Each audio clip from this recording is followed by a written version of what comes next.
Everyone, I welcome you to Aakalan YouTube channel. आज हम continue करेंगे बायोलॉजी की टेस्ट सीरीज़, जो कि बहुत इंपॉर्टेंट है रेलवे ग्रुप डी एग्जामिनेशन के लिए। आप हमारा टेलीग्राम ग्रुप ज्वाइन कर सकते हैं, जिसका लिंक हमने डिस्क्रिप्शन बॉक्स में मेंशन किया है। वहां से आप इस वीडियो की पीडीएफ को डाउनलोड कर सकते हैं। अगर आपने अभी तक हमारा चैनल सब्सक्राइब नहीं करा है तो चैनल को सब्सक्राइब करें, वीडियोस को लाइक करें और मैक्सिमम लोगों तक इन्हें ज़रूर शेयर करें। आप हमारा आकलन ऐप डाउनलोड कर सकते हैं गूगल प्ले से, जहाँ पे आपको वेरियस कॉम्पिटिटिव एग्जाम्स के रेलवे ग्रुप डी के भी आपको वहाँ पे टेस्ट सीरीज़ मिल जाएंगी। Okay, so let's begin.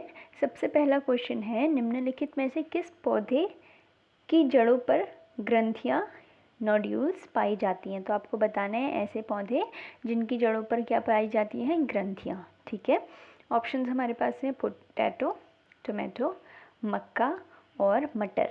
Correct answer है ऑप्शन डी, जो कि है पीस। ठीक है, अब जो भी लेग्यूमिनस प्लांट्स होते हैं ना, उनकी जड़ों पर क्या पाई जाती है, ग्रंथियाँ पाई जाती हैं। पीस के अलावा इसके एग्जाम्पल्स और क्या हो सकते हैं, बीन्स हो सकते हैं। ठीक है, बीन्स हो सकते हैं और सोयाबीन हो सकता है। एक इम्पॉर्टेंट एग्जाम्पल है इसका। ठीक है, आप इनको नोट कर लीजिए। ये सोयाबीन है। ठीक है, बीन्स, सोयाबीन, पीज, ये सब किन के अंडर आते हैं, लेग्यूमिनस प्लांट के अंदर आते हैं, और इनकी जड़ों पर क्या होती है, ग्रंथियाँ होती हैं। ठीक है, नेक्स्ट क्वेश्चन है, गेहूं के दाने पर गेहूं के दानों में पाई जाने वाली आपको एक प्रोटीन बताना है जो गेहूं में पाया जाता है। ठीक है, ऑप्शन हमारे पास है एल्ब्यूमिन, ग्लोबुलिन, ग्लूटेलिन या फिर हिस्टोन। करेक्ट आंसर है यहाँ पे हमारा ऑप्शन सी, जो कि है ग्लूटेलिन। ठीक है, अब जो ग्लूटेलिन होता है वो एक टाइप का क्या होता है, प्रोटीन होता है। और वो जितना भी टोटल वीट में जितना टोटल प्रोटीन प्रेजेंट होता है उसका 47% होता है ग्लूटेलिन। ठीक है, नेक्स्ट क्वेश्चन है, पौधों में प्रोटीन का संश्लेषण मुख्य रूप से होता है। आपको बताना है कि जो प्रोटीन सिंथेसिस होता है प्लांट्स में, वो कहाँ पे होता है। ऑप्शंस हैं हमारे पास, जड़ों में, पत्तियों में, तनों में या फिर इन मेरिस्टेमेटिक एंड कलेक्टिंग टिश्यूज़। यहाँ पे करेक्ट आंसर है ऑप्शन डी, मेरिस्टेमेटिक और कलेक्टिंग टिश्यूज़ में क्या होता है, प्रोटीन का सिंथेसिस होता है। नेक्स्ट क्वेश्चन है, निम्नलिखित में से कौन सा प्रोटीओलिटिक एंजाइम है? ऑप्शंस हमारे पास हैं डाइस्टेस, यूरिएस, टाइलिन या फिर पेप्टेन। करेक्ट आंसर है ऑप्शन डी, जो कि है पेप्टेन। तो एक प्रोटीओलिटिक एंजाइम जो है वो क्या है, पेप्टेन है। नेक्स्ट क्वेश्चन है, triple antigen vaccine is given for which 3 diseases? जो त्रिविध टीका किन 3 रोगों के लिए दिया जाता है? ऑप्शंस हमारे पास है डिप्थेरा, स्मॉल पॉक्स, टाइफॉइड या फिर diphtheria, whooping cough, tetanus. Diphtheria, whooping cough and tetanus, और लास्ट ऑप्शन है डिप्थेरा, जॉन्डिस एंड टाइफॉइड। यहाँ पे करेक्ट आंसर है ऑप्शन सी, जो कि है diphtheria, whooping cough and tetanus. ये सारे ही डिजीज़ेज हैं, उनके लिए ट्रिपल एंटीजन वैक्सीन, जो कि त्रिविध टीका दिया जाता है। ठीक है, नेक्स्ट क्वेश्चन है, पक्षियों द्वारा किए जाने वाले परागण की प्रक्रिया को हम क्या बोलते हैं? The process of pollination by birds is known as. Options हमारे पास हैं हाइड्रोफिली, एंटोमोफिली, एम्ब्रियोफिली या फिर ऑर्निथोफिली। करेक्ट आंसर है ऑप्शन डी, जो कि है ऑर्निथोफिली। अगर हम बात करें हाइड्रोफिली की, तो जब परागण है, डैट इज पॉलिनेशन है, वाटर के थ्रू होगा तो हम उसको क्या बोल देंगे, हाइड्रोफिली। अगर पॉलिनेशन, परागण इंसेक्ट्स के थ्रू होगा तो हम उसको क्या बोल देंगे, एंटोमोफिली। ओके, अगर आपको हमारा कंटेंट पसंद आता है तो आप प्लीज़ वीडियोस को लाइक करें, चैनल को सब्सक्राइब करें और बेल आइकन को ज़रूर प्रेस करें, ताकि आगे आने वाले इंपॉर्टेंट नोटिफिकेशंस आप तक पहुँचे। नेक्स्ट क्वेश्चन है, निम्नलिखित में से हीमोफीलिया का लक्षण कौन सा है? ऑप्शंस हमारे पास है रतौंधी, रक्त का थक्का ना जमना, रिकेट या फिर हीमोग्लोबिन की अल्पता। करेक्ट आंसर है ऑप्शन बी जो कि है नो क्लॉटिंग ऑफ ब्लड, रक्त का थक्का ना जमना। अगर जैसे हीमोफीलिया अगर किसी को, तो उनके जो रक्त होते हैं उन रक्त में थक्का नहीं जमता है। सपोज़ आपके एक फिंगर पे चोट आई है, ठीक है, तो उससे ब्लीडिंग होगी, तो क्या होता है कि अगर हीमोफीलिया नहीं होता है सपोज़ किसी को, तो क्या होगा कि ब्लड वहाँ पे उस सरफेस पे जहाँ पे चोट आई थी वहाँ पे जम जाएगा, ठीक है, और जिससे ब्लड लॉस नहीं होगा। बट अगर किसी को हीमोफीलिया है तो ब्लड लॉस होते रहता है और वो क्लॉट नहीं बन पाता है, ठीक है। नेक्स्ट क्वेश्चन है 8th वाला, स्पंज किस प्रजाति के अंतर्गत आता है? Sponges belong to the phylum. Option हमारे पास है प्रोटोजोआ, एनालिडा, पोरिफेरा या फिर नेडेरिया। यहाँ पे करेक्ट आंसर है option C that is Porifera. तो स्पॉन्जेस कौन से फाइलम को बिलोंग करते हैं? पोरिफेरा को। नेक्स्ट क्वेश्चन है एम्ब्लिका officinalis is the scientific name of. Option हमारे पास है पीपल, मैंगो, आंवला या फिर सहजन दैट इज ड्रम स्टिक। तो आपको बताना है कि जो एम्ब्लिका ऑफिसिनेल है वो किसका साइंटिफिक नेम है। ओके, यहाँ पे करेक्ट आंसर है ऑप्शन सी दैट इज आंवला। आंवला का साइंटिफिक नेम क्या है? एम्ब्लिका ऑफिसिनालिस। अगर हम बात करें पीपल की, तो जो पीपल है उसका जो साइंटिफिक नेम होता है वो क्या होता है? फाइकस रिलीजियोसा, ठीक है। और मैंगो का क्या होता है? मैंगो का होता है मैंगीफेरा इंडिका। और ड्रम स्टिक का होता है मोरिंगा ओलिफेरा, ठीक है।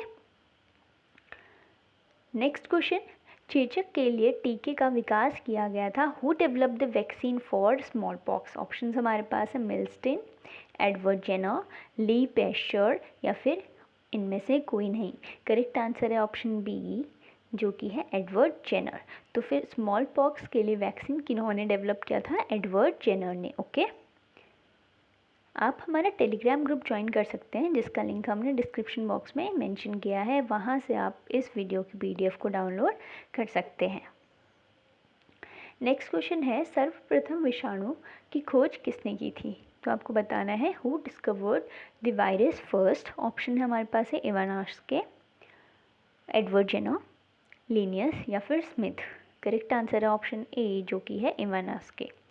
उन्होंने सबसे पहले वायरस को डिस्कवर किया था। और विषाणु क्या होते हैं? एक ऐसे ऑर्गेनिज्म होते हैं जो कि क्या करते हैं, एक डिजीज़ जो भी अलग अलग चीज़ें होती हैं, जैसे अलग अलग प्रकार की बीमारियां होती हैं उनको कॉज करती हैं, ठीक है।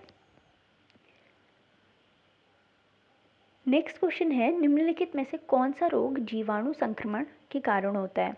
अब आपको ऐसी डिजीज़ बतानी है जो बैक्टीरिया के बैक्टीरियल इन्फेक्शन की वजह से होता है। ऑप्शन हमारे पास है डिसेंट्री, दमा, ट्यूबरकुलोसिस या फिर ये सभी। करेक्ट आंसर है ऑप्शन सी जो कि है ट्यूबरकुलोसिस। अब जो ट्यूबरकुलोसिस होता है वो कैसा इन्फेक्शन है? बैक्टीरियल इन्फेक्शन है। ट्यूबरकुलोसिस को एक बैक्टीरिया कॉज करता है जिसका नाम है Mycobacterium tuberculosis. Alright, next question है निम्नलिखित में से किसके द्वारा दूध खट्टा होता है? Which of the following makes milk sour? Option हमारे पास है वायरस, बैक्टीरिया, नेमेटोड या फिर प्रोटोजोआ। करेक्ट आंसर है option B that is bacteria. तो बैक्टीरिया के कारण ही दूध कैसा होता है? खट्टा होता है। Okay, next question, the fungi that grows on the bark of tree are called. वृक्षों की छालों पर उगने वाले कवक क्या कहलाते हैं? ऑप्शन है जूफिलिस, कॉर्टिकोकस, कॉर्टिकोलस, कॉप्रोफिलस या फिर सासिकोलस। करेक्ट आंसर है ऑप्शन बी दैट इज कॉर्टिकोलस। तो जो वृक्षों की छालों पर जो कवक उगते हैं उनको क्या बोलते हैं हम? कॉर्टिकोलस। ओके, अगर हम बात करें लाइकेंस की, तो जो लाइकेंस होते हैं वो सिम्बायोटिक एसोसिएशन होते हैं एल्गे और फंजाई के, ठीक है। जब एल्गे और फंजाई एक दूसरे के साथ एक एसोसिएशन बनाते हैं उनको हम कंबाइनली क्या बोलते हैं? लाइकेंस बोलते हैं, ठीक है। अब जब एल्गे और फंजाई एसोसिएशन बनाते हैं तो ये एक दूसरे को क्या करते हैं? हेल्प करते हैं, ठीक है। जैसे अगर हम बात करें फंजाई की, तो ये एल्गे को क्या प्रोवाइड करता है? प्रोटेक्शन प्रोवाइड करता है, ठीक है। ये फंजा है, इसने एल्गे से को प्रोटेक्शन प्रोवाइड कर दी, और उसके बदले में क्या करता है, उसके बदले में वो एल्गे से क्या लेता है, फूड लेता है। ठीक है, जो एल्गे ने फूड बनाया है तो उससे उसके बदले में फंजा उसे फूड लेगा। तो ये एक दूसरे का के साथ मिलकर एक एसोसिएशन बनाते हैं जिसको लाइकेंस बोला जाता है। होप आपको ये समझ आया होगा। नेक्स्ट क्वेश्चन है, hydroponics is related to. Option हमारे पास है, मिट्टी के बिना पौधे की वृद्धि, पानी के बिना पौधे की वृद्धि, जल संरक्षण, या फिर ध्वनि का जल से संबंध। करेक्ट आंसर है option A, that is growth of plant without soil. जब कोई प्लांट सॉइल के बिना ग्रो कर रहा है तो उसको हम बोलेंगे hydroponics. Okay, hydroponics is the type of horticulture and a subset of hydroculture, which is a method of growing plants, usually crops, without soil by using mineral nutrient solution in an aqueous solvent। तो इसमें क्या होता है, hydroponics में usually हम किसी भी plant को अगर ग्रो कर रहे हैं तो उसमें हम सॉइल का यूज़ नहीं करेंगे। सॉइल के बदले में हम क्या यूज़ करेंगे, एक न्यूट्रिएंट सोल्यूशन यूज़ करते हैं। अब न्यूट्रिएंट सोल्यूशन कैसा होगा, जिसमें सारी प्रॉपर्टीज़ होंगी जो एक प्लांट को ग्रो करने में हेल्प करेंगी। तो सारे ही प्रॉपर्टीज़ इस न्यूट्रिएंट सोल्यूशन में होगा। जैसे जो सॉइल होता है, ठीक है, सॉइल है, इसमें प्लांट को हम ग्रो करते हैं। ठीक है, और इस सॉइल से प्लांट को क्या मिलते हैं, न्यूट्रिएंट्स मिलते हैं, अलग अलग जो मैक्रो न्यूट्रिएंट्स हैं, माइक्रो न्यूट्रिएंट्स, सारे सॉइल से मिलते हैं, है ना। पर अगर हम प्लांट को सॉइल में ग्रो नहीं कर रहे हैं, दूसरे न्यूट्रिएंट सोल्यूशन में कर रहे हैं, तो इसमें भी वही सारे न्यूट्रिएंट्स होंगे जो उस प्लांट को ग्रो करने में क्या करेंगे, हेल्प करेंगे। ओके, आप हमारा आकलन ऐप को डाउनलोड कर सकते हैं गूगल प्ले से, जहाँ पे आपको वेरियस कॉम्पिटिटिव एग्जाम्स के टेस्ट सीरीज़ प्रोवाइड किए जाते हैं। रेलवे ग्रुप डी के टेस्ट सीरीज़ भी आपको वहीं पे मिल जाएंगी। 16th क्वेश्चन है, सभी कवक सदैव होते हैं, all fungi are always. Option हमारे पास है, मॉर्टल, परजीवी, विविध पोषी, या फिर स्वपोषी। करेक्ट आंसर है option C, that is heterotrophic विविध पोषी। ओके, नेक्स्ट क्वेश्चन, निषेचन के बिना फल के विकास को डैश कहा जाता है। ऑप्शन हमारे पास है, गैमेटोगैमी, पार्थिनोकार्पी, हाइब्रिडो जेरेसिस, या फिर एपोमिक्सिस। यहाँ पे करेक्ट आंसर है option B, that is parthenocarpy. तो जब फ्रूट का डेवलपमेंट होता है बिना फर्टिलाइजेशन के, तो उसको हम पार्थिनोकार्पी बोलते हैं। 8th क्वेश्चन है, which of the following is not a part of brain. तो जो मस्तिष्क है उसका भाग कौन सा नहीं है, मेड्यूला, थैलेमस, पोन्स, या फिर पिना। करेक्ट आंसर है ऑप्शन डी, दैट इज पिना। ओके, और जो भी ये 3 पार्ट्स हैं वो ब्रेन के क्या होते हैं, इम्पोर्टेंट पार्ट होते हैं। वेरएज अगर हम पिना की बात करें तो वो क्या होता है, जैसे जो हमारा विजिबल पार्ट होता है ईयर का, है ना, ईयर है सपोज, इसका जो विजिबल पार्ट है उसको हम क्या बोलते हैं, उसको हम पिना बोलते हैं। ओके, नेक्स्ट क्वेश्चन है, निम्नलिखित ग्रंथियों में से कौन सी ग्रंथि फेफड़ों के बीच में विद्यमान रहती है। Which of the following glands is present between the lungs. Options हैं हमारे पास, शीर्ष ग्रंथि, हाइपोथैलेमस, बाल्य ग्रंथि, या फिर पीयूष ग्रंथि। करेक्ट आंसर है option C, that is thymus gland, या फिर बाल्य ग्रंथि। तो जो लंग्स के बीच में प्रेजेंट रहती है वो क्या होती है, थाइमस ग्लैंड। नेक्स्ट क्वेश्चन है, निम्नलिखित में से कौन कशेरुकी प्राणी नहीं है। Which of the following is not a vertebrate. Option हमारे पास हैं, स्तनधारी, मछली, घोंघा, या फिर पक्षी। करेक्ट आंसर है यहाँ पे option C, that is snail. तो ये एक वर्टिब्रेट नहीं है। अगर हम बात करें वर्टिब्रेट्स की, तो वर्टिब्रेट्स क्या होते हैं, ऐसे एनिमल होते हैं जिनकी क्या होती है, बैकबोन होती है। ठीक है, जिनकी बैकबोन होती है उसको हम क्या बोलते हैं, वर्टिब्रेट्स बोलते हैं। अगर हम बात करें वॉर्म्स, जेलीफिश, स्नेल, ये सब इनवर्टिब्रेट्स हैं, मतलब कि इनमें कोई भी बैकबोन नहीं होती है, कोई भी स्पाइनल कॉलम नहीं होता है।